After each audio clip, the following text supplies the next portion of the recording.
There is nothing more important for drivers to understand: the absolute need for adequate uninsured motorist and underinsured motorist coverages, known as UM and UIM.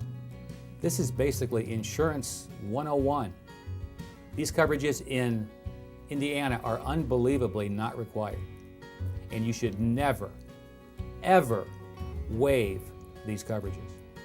Uninsured motorist coverage, or UM for short, protects you when the at-fault driver has no insurance. But then your own insurance company will step into the shoes of the wrongdoer and take their defenses, which is a position you will not understand, nor will you like very much, but that's the way it is. With UM coverage, you have, in essence, prepaid insurance coverage for an uninsured driver. Roughly 20 to 25% of all Indiana drivers, and probably more by now, are uninsured motorist drivers. So having uninsured motorist coverage is now necessary more than ever in order to properly protect yourself and family from financial ruin.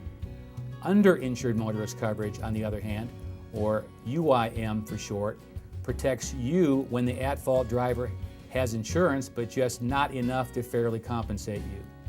This can get very complicated though, but to qualify for UIM coverage, you must first exhaust the underlying liability limits of the wrongdoer's insurance policy. And then, in order to qualify for the first $1 in underinsurance coverage with your own insurance company, you must seek and get permission from your own company before you can accept the wrongdoer's offer.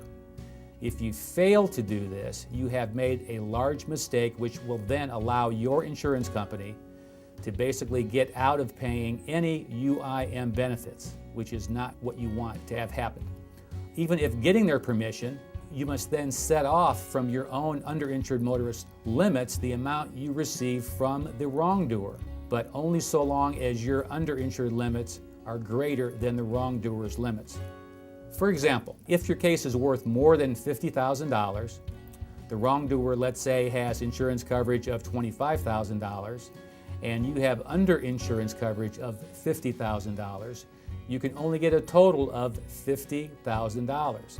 That is, you will get $25,000 from the wrongdoer's insurance company and $25,000 from your own underinsurance policy, because the law requires, and your policy will as well, to require you to subtract first what you are offered and get from the wrongdoer's policy.